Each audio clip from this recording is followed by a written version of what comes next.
Cubic equation का graph कैसे बनाएंगे? इस प्रकार का, जैसे f of x is equal to a x cube plus b x square plus c x plus d, ये क्यूबिक इक्वेशन है। इसके 3 रूट होते हैं, इज इक्वल टू 0 पुट करेंगे, 3 रूट आ जाएंगे, अल्फा बीटा और गामा। तो मतलब f of x is equal to ऐसा लिख सकते a times of x minus alpha, x minus beta और एक्स माइनस गामा, ऐसा लिख सकते हैं। इस इक्वेशन के 3 रूट हैं, इसलिए ये इक्वेशन एक्स एक्सिस को 3 बार कट करेगा। कितने बार कट करेगा? 3 बार कट करेगा। ये एक प्रकार का इक्वेशन है, केस 1। और एक दूसरा इक्वेशन इस प्रकार का भी होता है, केस 2, जिसमें f of x is equal to सीधा सीधा ए एक्स क्यूब ही लिखा। ये भी क्यूबिक इक्वेशन है। तो अब देखो, एक्स क्यूब का ग्राफ आपको पता है ना, तो अब मैं आपको शेप ऑफ क्यूबिक इक्वेशन बता देता हूँ। शेप ऑफ क्यूबिक इक्वेशन 4 प्रकार 5 प्रकार के शेप होते हैं, सभी शेप बता देता हूँ। एक होता है शेप 1, इस प्रकार का शेप का, ऑलवेज इंक्रीजिंग, ऑलवेज इंक्रीजिंग, इस प्रकार का शेप का। अगर डिफरेंशिएट किया और ऑलवेज पॉजिटिव आया तो कर्व क्या बनेगा? Always increasing. Always increasing curve जरूरी नहीं कि 0 0 से ही पास करें, किसी और नंबर से भी पास कर सकता है। इस प्रकार का शेप होगा ऑलवेज इंक्रीजिंग, इस प्रकार का शेप होगा ऑलवेज डिक्रीजिंग। क्या हुआ ये? ओहो, ऑलवेज डिक्रीजिंग। ये इस प्रकार का शेप हो जाएगा always decreasing.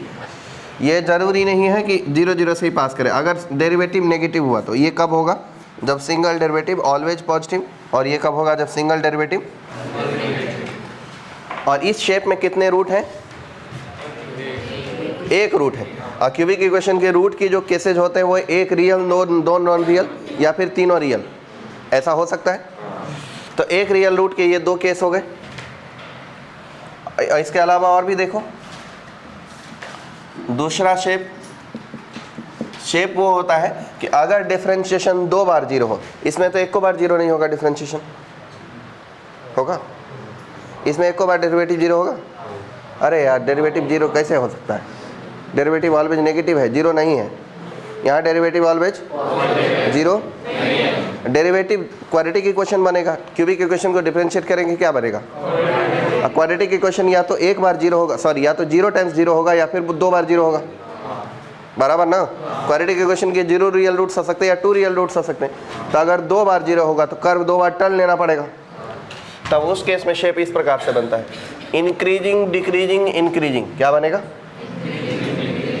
Increasing decreasing increasing. अगर एक ही रियल रूट है तो कुछ ऐसा, अगर एक रियल रूट है तो एक्स एक्सिस को ऐसे कट करेगा, ये रहा एक्स एक्सिस, ये रहा y axis. Increasing decreasing increasing, एक ही रियल रूट है और 2 नॉन रियल रूट है। क्यूबिक में देख लो ध्यान से, कितने रियल रूट दिखाई दे रहे हैं। ये सब समझ में आता है रियल रूट कैसे देखना है ग्राफ से। एक्स एक्सिस को जितने बार कट करा है उतना रियल रूट्स है। एक रियल रूट है और 2 रूट क्या है? इमेजिनरी है। और इस केस में डेरिवेटिव कितने बार 0 है? डेरिवेटिव 2 बार 0। टर्निंग पॉइंट जितने उतने बार डेरिवेटिव 0।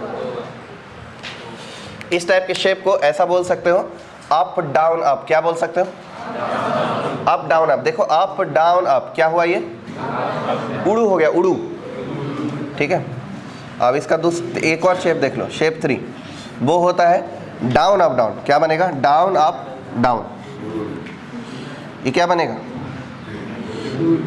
अरे तीनों रियल रूट हो गए ना, ये बनेगा डूड। डाउन अप डाउन क्या बनाइए? डूड।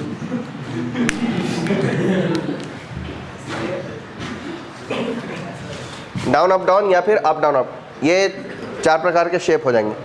अच्छा सोचो, अगर एक रियल रूट है तो ये जो एक्स एक्सिस है वो इसके टर्निंग पॉइंट से नीचे रहेगा, और 2 रियल रूट है तो 3 बार कट करेगा। 2 रियल रूट होता ही नहीं है, सॉरी, 3 रियल रूट होगा तो 3 बार कट करेगा, 1 रियल रूट होगा तो 1 बार कट करेगा। ये 4 शेप होते हैं। अब चलो क्वेश्चन बनाते हैं। ये चीज़ आपको अभी समझ नहीं आएगी, शायद क्वेश्चन से समझ आ जाएगी। y equal to x minus 1 x minus 2 x minus 3। कितने रूट है इसके? 3। अब ग्राफ बनाने के 1000 टेक्निक होते हैं, ऐसा कोई एक फिक्स तरीका नहीं होता कि यही मेथड से ग्राफ बनेगा। 3 बार कट करेगा, 1 1 2 3। अब 0 रख के देखो कितना आता है वैल्यू, नेगेटिव की पॉजिटिव? 0 रख के नेगेटिव वैल्यू आता है, तो 0 कमा एनीथिंग नेगेटिव से बच जाएगा। तो इस पॉइंट से इधर जाने के लिए क्या जाना पड़ेगा, इसको अप जाना पड़ेगा, अप डाउन अप। ये बन गया, किस प्रकार का शेप बना, उड़ू, up down up, increasing decreasing increasing, बराबर। और आप चाहते तो इसे सिंप्लीफाई करके डिफरेंशिएट करके भी शेप निकाल सकते थे। जैसे इस बार रूट वाला इक्वेशन नहीं देकर कुछ और देता हूँ, y equal to x square x cube minus 3x square plus 3x minus 1। इसका एक रूट है, एक रूट 1 है, बचे हुए 2 रूट के बारे में हमें कोई जानकारी नहीं है, इसलिए हम क्या करेंगे, शेप पता करेंगे पहले। D by d x shape बताने के लिए जरूरी होता है डिफरेंशिएशन। डिफरेंशिएशन ही बताएगा कि कर्व किधर इंक्रीज करेगा किधर डिक्रीज करेगा। बताओ differentiation, 3x square minus 9x plus 3 equal to 0, 6x। चलो काटना ही है, x square minus 2x plus 1 equal to 0। X की 2 वैल्यू मिल जाएगी, क्या मिल जाएगी, x माइनस 1 का होल स्क्वायर है, तो x इक्वल टू एक ही वैल्यू मिली 1। ओके, तो 1 पर ये क्या होगा, अरे इसका ग्राफ थोड़ी बनाने के टच करेगा। 1 पर डिफरेंशिएशन की वैल्यू 0 आएगी, इसके अलावा कहीं भी डिफरेंशिएशन की वैल्यू 0 नहीं आएगी, मतलब एक ही टर्निंग पॉइंट होगा ग्राफ का। ओके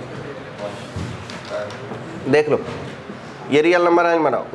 1 के बाद डेरिवेटिव वैल्यू क्या आता है, 50 रख लो, डेरिवेटिव वैल्यू क्या आएगा, पॉजिटिव। और 0 रख लो, डेरिवेटिव वैल्यू क्या आएगा, पॉजिटिव ही आएगा। 1 डबल रूट है, 2 बार रूट अगर हो तो साइन नहीं बदलता। तो ये ग्राफ ऑलवेज इंक्रीजिंग है, ऑलवेज इंक्रीजिंग है। 1 एक ऐसा पॉइंट होगा जहाँ पर ग्राफ की स्लोप 0 होगी।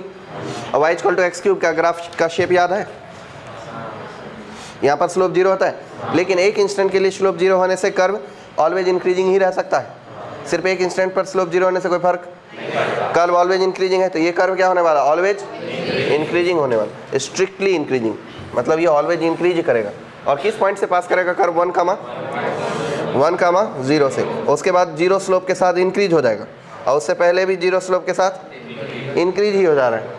इसको डिक्रीजिंग थोड़ा नहीं बोलते, उल्टा बना डिक्रीजिंग हो जाएगा कुछ भी, ये इंक्रीजिंग इंक्रीजिंग इंक्रीजिंग, ये कर्व का शेप बन गया। बात समझ आई। अब एक ऐसा करते हैं, वो कर्व बनाते हैं जिसका रूट कोई गेस ही नहीं कर सकता। y equal to x cube plus x square plus 2x minus 5। इसका रूट है क्या कुछ, हाँ रूट तो कुछ जरूर है, लेकिन गेस नहीं होना चाहिए।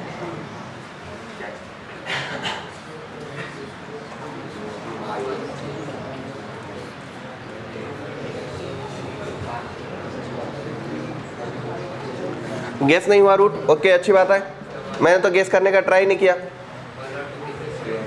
हाँ बस ये नंबर गेस करना है किस 2 इंटीजर के बीच में रूट है। डी बाई डी एक्स देखो, plus 2x plus 1 is not equal to 0, plus 2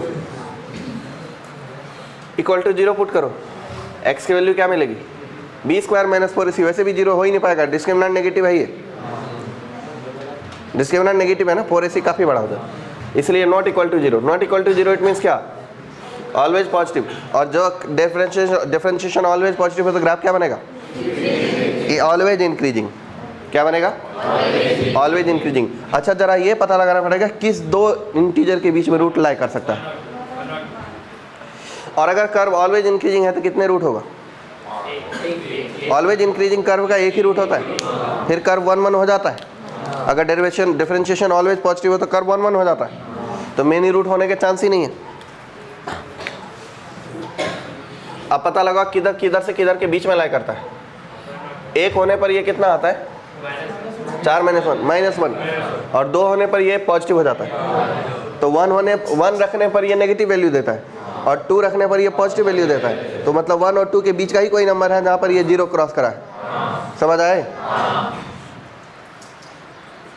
1 रखने पर इसकी वैल्यू नेगेटिव है और 2 रखने पर इसकी वैल्यू पॉजिटिव है, तो इन्हीं दोनों के बीच में कोई न कोई नंबर है। और स्लोप कभी 0 हुआ ही नहीं है, इसलिए कर्व कभी भी 0 स्लोप का नहीं बनेगा। किस शेप का बनेगा? ऑलवेज इंक्रीजिंग शेप का। अब ये कौन सा नंबर है ये किसी को नहीं पता, रहस्य है, ये पता लगाना भी नहीं हमको। क्या ये बात समझ आया? क्यूबिक का ग्राफ बनाते आगे खींच लोगे खुद से? नहीं खींच पाओगे? खींच लोगे? चलो बनाओ, क्वेश्चन बनाओ, कॉपी करो।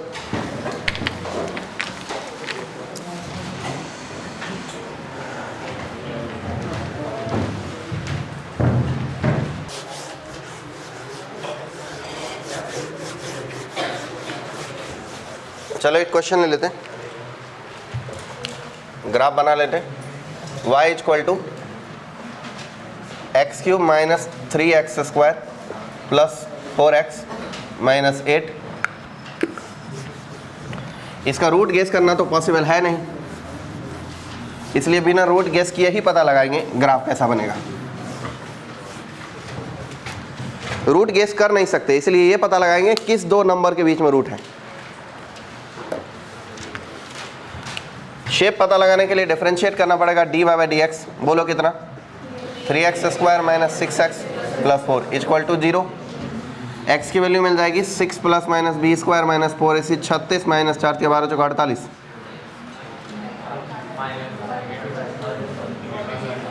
बेड़ा गर्थ हो गया ना सारा। लो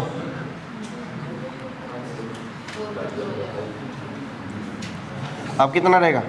-2। अब होगा 36 माइनस प्लस बोलो 24 डिवाइडेड बाय 6। x की वैल्यू 1 प्लस माइनस 36 प्लस 24 60। 60 को 2√15 लिखेंगे, 2√15 बाय 6। x की वैल्यू 1 प्लस माइनस कितना? √15 बाय 3 ना, तो √15 को √5 इंटू √3 लिखोगे, √5 इंटू √3 और डिवाइडेड बाय क्या बचेगा? √3। इधर कैंसिल हो गया, तो कुल मिला के 5/3 का रूट, यानी 1 से टुचकू सा बड़ा 1 से टुचकू सा छोटा। बराबर बात है, 1 से थोड़ा बड़ा और थोड़ा छोटा, ये दो नंबर मिल गए जहाँ पर स्लोप 0 है। अच्छा इसका रूट निकालो कि रूट किस इंटरवल में लाई करेगा, कौन दो इंटीजर के बीच में?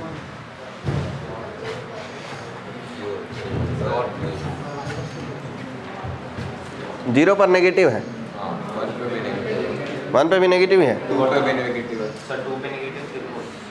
2 पे नेगेटिव है और 3 पे 27 18। 3 पे भी नेगेटिव ही है, 3 पे पॉजिटिव है कि नेगेटिव? अरे चेक करो ना यार, तुक्का मार रहा है कुछ भी।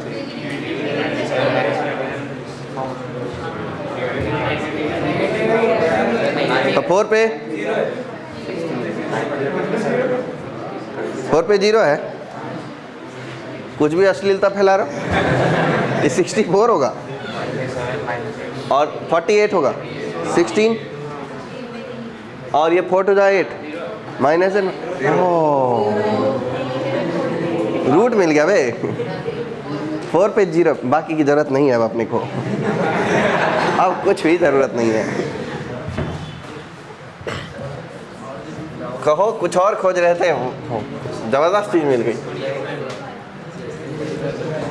अब एक बात तो क्लियर है कि 4,0 पर रूट है।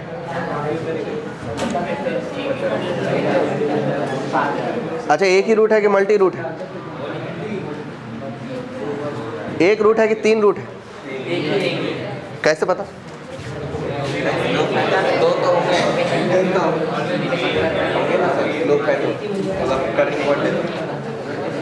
अच्छा ये बात तो क्लियर हो रहा है कि इस नंबर पर, हाँ देखेंगे 5/3 ना 1 से बड़ा होता है, 1 से बड़ा होता है, तो ये नंबर जो है जुड़ने वाला वो 1 से बड़ा नंबर है, तो ये कुल मिला के प्लस करेंगे तो 2 से बड़ा आएगा और माइनस करेंगे तो 0 से छोटा आएगा। तो एक नंबर है 1 + 5/3 रूट और दूसरा नंबर है 1 - 5/3 रूट, बीच में 0 है और यहाँ 2 है। ओके, 0 रख के देखो ये डिफरेंशिएशन में क्या आता है, नेगेटिव और इधर पॉजिटिव, इधर पॉजिटिव, इधर इंक्रीजिंग, इधर डिक्रीजिंग, इधर इंक्रीजिंग। ओके, तो यहाँ जो नंबर है उस पर चेंज हो जाएगा और इधर जो एक नंबर है उस पर भी चेंज हो जाएगा। तो अब आपको पता लगाना है कि 4 पर कर्व का शेप कैसा है। 4 पर कर्व का शेप कैसा है,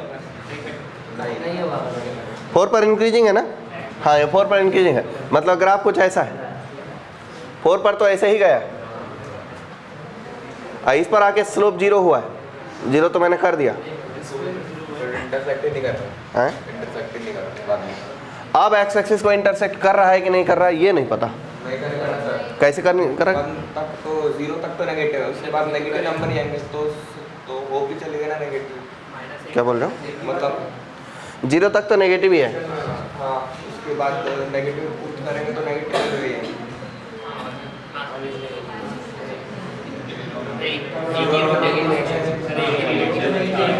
-1 पे देखो नेगेटिव ही आ रहा है और उसके बाद तो कर्व को इंक्रीज ही होना है, तो मतलब कर्व जो है वो कुछ ऐसा जा करके यहाँ इसके नीचे टर्न लेगा और फिर इसके नीचे भी दोबारा टर्न लेगा और ऐसा हो जाएगा। ये बन गया शेप, इंक्रीजिंग डिक्रीजिंग इंक्रीजिंग। अच्छा, इसका अगर जांच करने में तकलीफ हो रहा होगा तो इस पूरे इक्वेशन को x - 4 से डिवाइड कर देना, आपको एक क्वाड्रेटिक इक्वेशन आ जाएगा। 2 और फैक्टर आ जाएंगे ना, उस क्वाड्रेटिक इक्वेशन के अगर 2 रूट है तो 2 बार काटना है और 2 रूट नहीं है तो 2 बार नहीं काटना है। समझ गए? ये बन गया आपका। अब ये टर्निंग पॉइंट क्या होने वाला है ये नहीं पता, क्योंकि इस नंबर पर इसका कैलकुलेशन बहुत कॉम्प्लिकेटेड है, ज़रूरत भी नहीं ना अपने को, और ये वाले नंबर पर इसका कैलकुलेशन भी बहुत कॉम्प्लिकेटेड है, ये भी करने की ज़रूरत नहीं है। हो गया ये शेप। अब है graph of polynomial, graph of polynomial, graph of multi degree polynomial, बहुत सारे डिग्री के, 4 डिग्री 5 डिग्री, इसको कैसे टैकल करेंगे?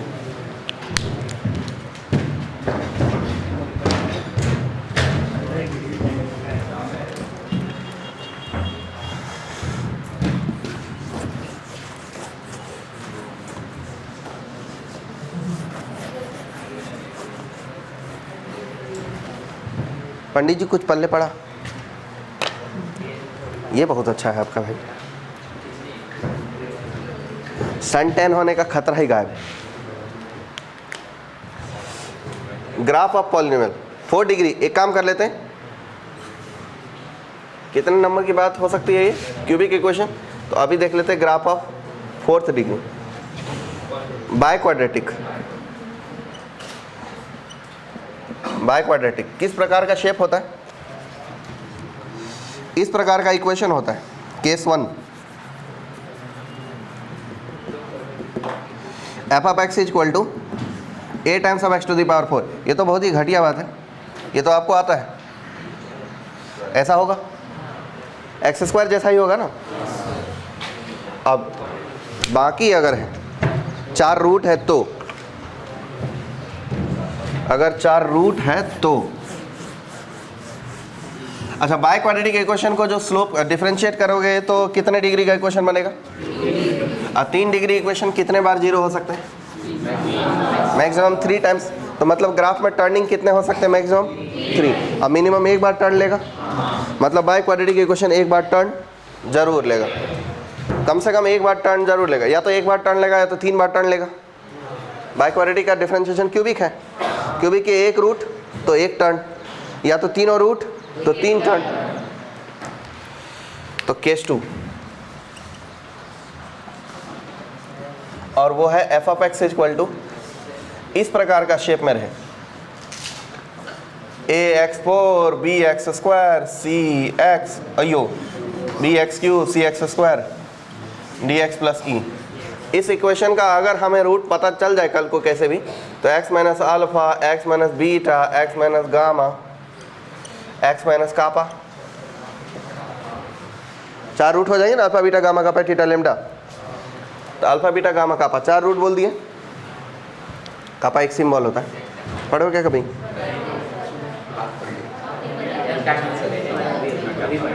अरे alpha beta gamma kappa theta delta ये सब लेम्डा ये सब सिंबल है, ग्रीक लोगों ने बनाए थे, सेल्यूकस लोगों ने। क्या? अल्फा बीटा गामा कापा ये सब जो है 4 रूट है। अगर 4 रूट है तो 4 बार कट करेगा। तो इसका शेप बता देता हूं। मान लो अल्फ बीट गाम काप, ऐसा हो सकता है, नीचे से ऊपर से नीचे से ऊपर से नीचे।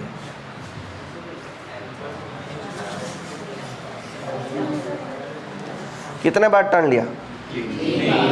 3 बार टर्न लिया। रूट पता है तो ऐसे, या फिर ऐसे भी हो सकता है।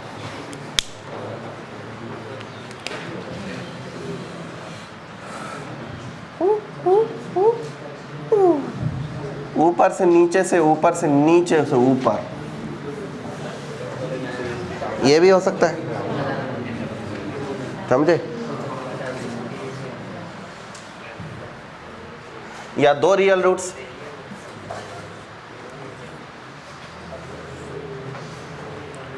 ऐसा भी हो सकता है। 2 रियल 2 इमेजिनरी, एक टर्न। 2 रियल 2 इमेजिनरी, एक टर्न, ऐसा। एक 2 इक्वल है रियल वाला, ऐसा नहीं 1 रियल 3 इमेजिनरी। 2 रियल है यहाँ, 2 इक्वल रियल है और 2 इमेजिनरी है। इसका टर्निंग पॉइंट 1 है, इसका भी टर्निंग पॉइंट 1 है, क्योंकि टर्निंग पॉइंट या तो 1 बार या तो 3 बार। यहाँ देखो टर्निंग पॉइंट 1 2 3 और यहाँ 1 2 3। अच्छा एक बात बताओ, आप बता दो, अगर किसी इक्वेशन के 3 रियल रूट है और 3 इमेजिनरी रूट है, तो इस इक्वेशन का डिग्री क्या होगा? दिमाग चलता है।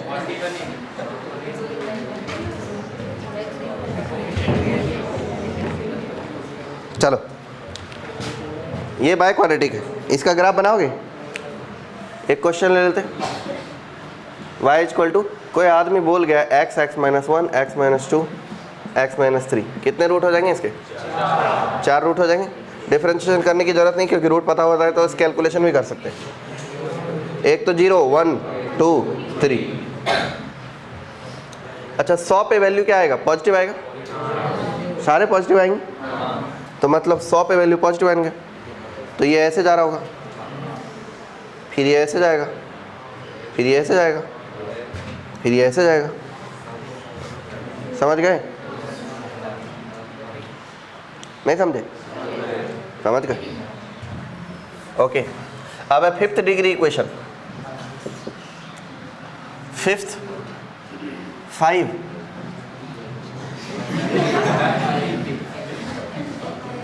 5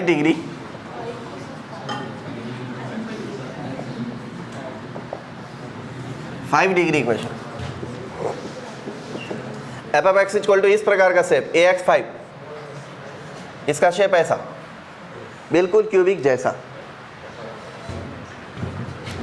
या फिर f of x equal to ऐसा, ax5 bx4 cx3 dx2 ex f, या इसके रूट मान लेते a times of x minus alpha, x minus beta, x minus gamma, x minus kappa, x minus lambda delta lambda. इतना root मान लिया, 5 ही root मानना था ना, ऐसे कर दिया। Alpha beta gamma kappa lambda, इस प्रकार का शेप हो सकता है। U U U U U, alpha beta gamma kappa lambda, या इस प्रकार का शेप भी हो सकता है।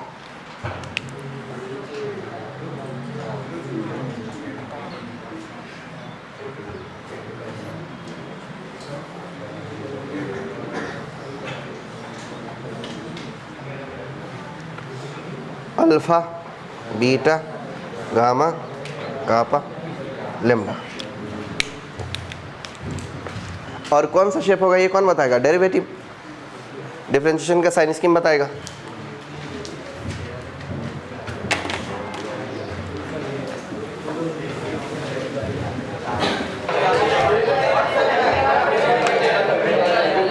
भाई प्लीज है थोड़ी देर शांत हो जाना यार। आज तो आप लोग तबाही मचाने के लिए तैयार हो। अरे अरे अरे अरे अरे रुक तो जाओ, अब आगे जो टॉपिक है।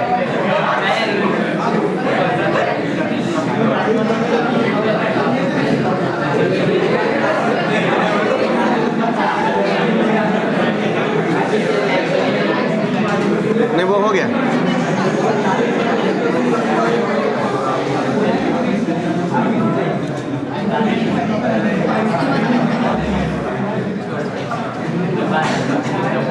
चलो ये वाला ग्राफ बनाओ, sign inverse of x plus cos inverse of x. Sign inverse of x plus cos inverse of x बनाओ।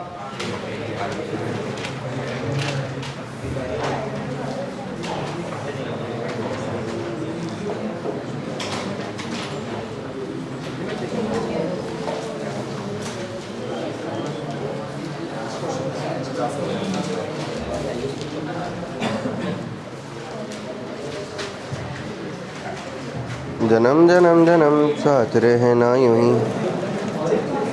ये आपको साइन इनवर्स का ग्राफ नहीं याद है? कैसा लड़का हो बे भूत? याद नहीं है। ये एकदम फंडामेंटल ग्राफ बाबू। साइन इनवर्स कॉस इनवर्स जो आपको याद नहीं है, याद कर रहा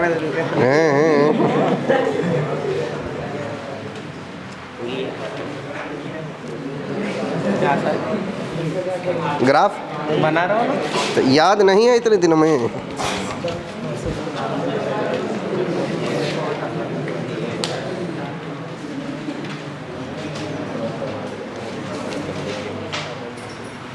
देखो टाइम खत्म झाला।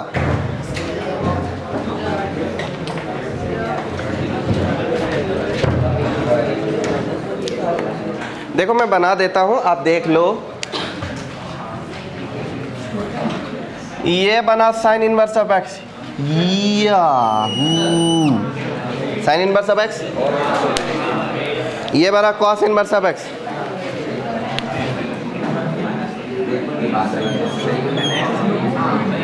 बराबर। अब दोनों को जोड़ेंगे, ऐडेंगे, ऐडो। देखो ये और प्लस ये इक्वल टू ये प्लस ये इक्वल टू ये जितना ऊपर गया उतना ही ये नीचे आया, तो दोनों को ऐड करेंगे तो ये प्लस ये इक्वल टू ये जितना नीचे आया उतना ही ये ऊपर गया, दोनों को ऐड करेंगे तो ये बराबर। ये जितना नीचे आया उतना ही ये ऊपर गया, तो दोनों को ऐड करेंगे तो ये जितना ऊपर गया उतना ही ये नीचे आया, दोनों को ऐड करेंगे तो ये। आप जरा सोचो, ये बन गया ऐसा दोनों का सम। समझ आया कुछ? ओके। अब इसके बाद तो देखो ये π/2 है, ये y = π/2 है। ये π/2 से जितना ऊपर प्लस में जा रहा है उतना ही नीचे है माइनस में आ रहा है। ठीक है, तो जब 10 + 10 ऐड करेंगे π/2 ही रहेगा। ये कितना है पाई और ये कितना है माइनस पाई। आइयो -π/2 है, मतलब ये इतना गैप इधर है, तो ये दोनों क्या ऐड करेंगे तो क्या आएगा π/2 ही आएगा। तो क्या लगता है sine inverse of x plus cos inverse of x equal to direct π/2 का ग्राफ बना दें। अरे हमेशा सम तो π/2 ही आ रहा है, तो क्या रहा y = π/2। डोमेन क्या रही -1 से +1, बन गया ग्राफ।